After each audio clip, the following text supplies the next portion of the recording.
दोस्तों, civil cracker के YouTube channel पर आपका हार्दिक स्वागत है। दोस्तों, जैसा कि आपको बताया गया था कि हमारे द्वारा इस यूट्यूब चैनल पर करंट अफेयर सीरीज व व्हाट्सएप और टेलीग्राम पर संचालित किए जा रहे मिनी टेस्ट सीरीज से संबंधित आंसर की विद एक्सप्लेनेशन सीरीज का संचालन इस यूट्यूब चैनल पर किया जाएगा। उसी कड़ी के तहत आपको आज 3 जून का करंट नोट्स उपलब्ध कराया जा रहा है। दोस्तों, इसके अलावा हमारे द्वारा व्हाट्सएप और टेलीग्राम पर मेगा टेस्ट सीरीज का भी संचालन किया जा रहा है। मेगा टेस्ट सीरीज से संबंधित जानकारी प्राप्त करने के लिए आप हमारे द्वारा डिस्क्रिप्शन बॉक्स में दिए गए व्हाट्सएप और टेलीग्राम लिंक पर जाकर वहां पर मेगा टेस्ट सीरीज से संबंधित सारी जानकारी प्राप्त कर सकते हैं। दोस्तों, इसके अलावा आप हमारे इस यूट्यूब चैनल को सब्सक्राइब कर लीजिए, जिससे हम जो भी वीडियो अपलोड कर रहे हैं वो आप तक तुरंत पहुंच सके और आप उसको देखकर आप उससे लाभान्वित हो सकें। तो दोस्तों, बढ़ते हैं आज के करंट नोट्स की तरफ। 3 जून का करंट नोट्स है आज, और इसका पहला बिंदु है विश्व साइकिल दिवस 3 जून। दोस्तों, आज के दिन विश्व साइकिल दिवस मनाया जाता है और प्रतिवर्ष 3 जून को विश्व साइकिल दिवस मनाया जाता है। संयुक्त राष्ट्र द्वारा पहला आधिकारिक विश्व साइकिल दिवस 3 जून 2018 को परिवहन के सरल, किफ़ायती, भरोसेमंद, स्वच्छ और पर्यावरणीय रूप से फिट टिकाऊ साधनों को प्रोत्साहित करने के लिए मनाया गया था। दोस्तों, 2018 में संयुक्त राष्ट्र महासभा ने 3 जून को विश्व साइकिल दिवस के रूप में मनाए जाने की घोषणा की थी। विश्व साइकिल दिवस मनाए जाने के लिए अमेरिका के मॉन्टेगोमरी कॉलेज के प्रोफेसर लेस्चेक सिबिलेस्की और उनकी सोशियोलॉजी की कक्षा ने याचिका की थी। बाद में प्रोफेसर ने इसका काफ़ी प्रचार प्रसार किया और 3 जून को विश्व साइकिल दिवस के रूप में मनाए जाने का निर्णय लिया गया। दोस्तों, एम्स्टर्डम, जो कि नीदरलैंड की राजधानी है, वहाँ पर 40% लोग अपने काम पर जाने के लिए साइकिल का उपयोग करते हैं और यह संख्या विश्व में सर्वाधिक है। और दोस्तों, जैसा कि हम जानते हैं कि साइकिल हमारी फिटनेस के साथ साथ पर्यावरण की फिटनेस के लिए भी बहुत ज़रूरी है। इसलिए दोस्तों, साइकिल के उपयोग से हम अपने स्वास्थ्य को भी बढ़ा सकते हैं, अच्छा कर सकते हैं और उसके साथ पर्यावरण को भी काफ़ी फ़ायदा होगा। दोस्तों, पढ़ते हैं आज के अगले बिंदु की ओर, MSME की परिभाषा में बदलाव। दोस्तों, जैसा कि हम जानते हैं, MSME यानी कि माइक्रो स्मॉल मीडियम एंटरप्राइजेस, सूक्ष्म लघु और मध्यम उद्योग, 1 जून को केंद्रीय मंत्रिमंडल ने MSME की परिभाषा में बदलाव को मंजूरी दे दी है। वित्त मंत्री निर्मला सीतारमण ने MSME में किए जा रहे परिवर्तनों के बारे में घोषणा की थी जब उन्होंने आत्मनिर्भर भारत अभियान को आवंटित आर्थिक पैकेज की घोषणा की थी। दोस्तों, इसके अनुसार 1 करोड़ रुपए और 5 करोड़ रुपए के निवेश वाले 1 करोड़ रुपए और 1 करोड़ रुपए से 5 करोड़ के निवेश वाले MSME को माइक्रो यूनिट के रूप में वर्गीकृत किया गया है। 10 करोड़ रुपए से 50 करोड़ रुपए के वार्षिक टर्नओवर वाले MSME को लघु इकाइयों के रूप में वर्गीकृत किया गया है, जबकि 50 करोड़ रुपए के निवेश और 250 करोड़ रुपए तक के वार्षिक टर्नओवर वालों को MSME को मध्यम इकाइयों के रूप में वर्गीकृत किया गया है। दोस्तों, ये परिभाषा में परिवर्तन निवेश को आकर्षित करने, व्यापार करने में आसानी में सुधार करने और नौकरी पैदा करने में मदद करेगा। इस समय देश में 60 मिलियन से अधिक MSME हैं, जो कि भारत की GDP में 29% का योगदान करते हैं और 110 मिलियन नौकरियां प्रदान कर रहे हैं। MSME भारत के कुल निर्यात में 48% का योगदान करता है और कोविड-19 के कारण इस क्षेत्र को काफ़ी दिक्कत आई थी, काफ़ी इनको नुकसान भी पहुंचा था, तो इसलिए MSME की परिभाषा में बदलाव बेहद ज़रूरी हो गया था। और इसके अलावा भारत सरकार निर्यात में शामिल MSME में 50,000 करोड़ रुपए का निवेश करेगी। भारत सरकार ने व्यथित परिसंपत्ति निधियों के लिए 4,000 करोड़ रुपए आवंटित किए हैं। इन फंड्स का उपयोग MSME को 75 लाख रुपए तक के ऋण प्रदान करने के लिए किया जाएगा। दोस्तों, इसके बाद करंट अफेयर्स में अगला बिंदु है भारतीय ऊर्जा exchange real time electricity market. दोस्तों, 1 जून 2020 को इंडियन एनर्जी एक्सचेंज ने real time electricity market launch किया है। इसका मुख्य उद्देश्य डिस्कॉम को अपनी बिजली आवश्यकताओं की योजना बनाने में मदद करना है।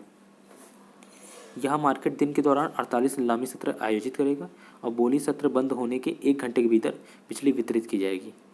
यह बेहतर तरीके से बिजली आपूर्ति की ज़रूरतों को पूरा करने में मदद करेगा। दोस्तों, इंडिया एनर्जी एक्सचेंज एक इलेक्ट्रॉनिक प्रणाली है जो कि केंद्रीय विद्युत नियामक आयोग द्वारा विनियमित किया जाता है। यह 2008 में शुरू किया गया इस एक्सचेंज में विभिन्न प्लेटफॉर्मों के प्रतिभागी हैं, जिनमें बिजली उत्पादक, राज्य बिजली बोर्ड, बिजली व्यापारी और ओपन एक्सेस उपभोक्ता शामिल हैं। और दोस्तों, केंद्रीय विद्युत नियामक आयोग एक वैधानिक निकाय है, जिसे विद्युत अधिनियम 2003 के तहत स्थापित किया गया था। दोस्तों, वैधानिक निकाय का आपको अर्थ समझना चाहिए। ये राज्य व्यवस्था के दृष्टिकोण से बहुत ही इंपॉर्टेंट बिंदु है कि वैधानिक निकाय कौन होते हैं। जिनको अधिनियम द्वारा स्थापित किया जाता है वो वैधानिक निकाय हो जाते हैं। यह अर्धन्यायिक निकाय भी है। अर्धन्यायिक निकाय एक गैर न्यायिक निकाय है जो कानून की व्याख्या कर सकता है। दोस्तों, करंट अफेयर्स का अगला बिंदु है 14 खरीफ फसलों का न्यूनतम समर्थन मूल्य बढ़ा। 1 जून 2020 को केंद्रीय मंत्रिमंडल ने 14 खरीफ फसलों के न्यूनतम समर्थन मूल्य में बढ़ोतरी को मंजूरी दी है। दोस्तों, धान का समर्थन मूल्य बहुत ही इम्पोर्टेंट होता है, इसको आप बहुत ध्यान से पढ़ लीजिए। धान के न्यूनतम समर्थन मूल्य में 53 रुपये प्रति क्विंटल की वृद्धि की गई है। 53 रुपये, 53 रुपीज़ प्रति क्विंटल की वृद्धि की गई है। और धान का वर्तमान में MSP 1868 रुपये प्रति क्विंटल तय किया गया है। कितना दोस्तों? 1868 रुपये प्रति क्विंटल। दोस्तों, ध्यान रखिएगा, परीक्षा के लिहाज से गेहूं और धान का समर्थन मूल्य बहुत ही इम्पोर्टेंट होता है, क्योंकि ये अक्सर ही परीक्षाओं में पूछा जाता है। अन्य फसलों के जो समर्थन मूल्य जाते हैं, मूल्य जारी किए जाते हैं, वो भी इम्पोर्टेंट है, परंतु धान और गेहूं का समर्थन मूल्य बहुत ही इम्पोर्टेंट है। तो दोस्तों, इसे बढ़ा के 1868 पर क्विंटल कर दिया गया है। इसके अलावा दाल, ऑयल सीड और अनाज की दरों में भी वृद्धि की गई है। कपास का MSP 5255 रुपये प्रति क्विंटल से बढ़ाकर 5515 रुपये प्रति क्विंटल कर दिया गया है। दोस्तों, ये अन्य फसलों के भी न्यूनतम समर्थन मूल्य हैं, जैसे इसमें नाइजर सीड 755 रुपये, तिल 370 रुपये, सोयाबीन 170 रुपये। तो ये इनके न्यूनतम समर्थन मूल्य में की गई वृद्धि है। दोस्तों, न्यूनतम समर्थन मूल्य में वृद्धि कृषि लागत और मूल्य आयोग की सिफारिश के आधार पर MSP की कीमतों में बढ़ोतरी की जाती है। इसके अलावा प्रधानमंत्री अन्नदाता आय संरक्षण अभियान यानी कि PM आशा किसानों की मदद करेगी। दोस्तों, PM आशा योजना के बारे में भी थोड़ा जान लेते हैं। PM आशा योजना, इस योजना में 3 उप योजनाएँ शामिल हैं, जैसे मूल्य कमी भुगतान योजना, मूल्य समर्थन योजना और निजी खरीद और स्टॉक लिस्ट योजना। इसके अलावा किसानों को प्रधानमंत्री किसान योजना के माध्यम से और प्रधानमंत्री गरीब कल्याण योजना के माध्यम से खाद्य सुरक्षा प्रदान की जाएगी। दोस्तों, आपके ये सारे बिंदु जो लोक सेवा आयोग द्वारा मुख्य परीक्षा आयोजित की जाती है, उसमें कृषि से संबंधित प्रश्नों में काफ़ी महत्वपूर्ण सिद्ध होंगे। और वर्तमान में भारत सरकार द्वारा जो भी प्रयास किया जा रहा है, वह 2022 तक किसानों की आय दुगनी करने का जो भारत सरकार का एक महत्वाकांक्षी लक्ष्य है, उसकी पूर्ति को ध्यान में रखकर किया जा रहा है। दोस्तों, ये सारे बिंदु बहुत इंपॉर्टेंट है उस दृष्टिकोण से। चैंपियंस नामक टेक्नोलॉजी प्लेटफॉर्म 1 जून 2020 को प्रधानमंत्री नरेंद्र मोदी ने चैंपियंस नामक प्रौद्योगिकी प्लेटफॉर्म का शुभारंभ किया है। चैंपियंस का पूर्ण स्वरूप creation and harmonious application of modern processing for increasing the output and national strength है। दोस्तों, इस पोर्टल का उद्देश्य छोटी इकाइयों को प्रोत्साहित करना है, उनकी शिकायतों को हल करना है और उनकी मदद करना है। यह MSME क्षेत्र के सभी संस्थाओं के वन स्टॉप समाधान के रूप में कार्य करेगा। दोस्तों, पोर्टल का उद्देश्य है शिकायत निवारण। यह पोर्टल MSME की समस्याओं का समाधान करेगा। यह मुख्य रूप से कच्चा माल, वित्त, श्रम, नियामक अनुमति आदि शामिल है।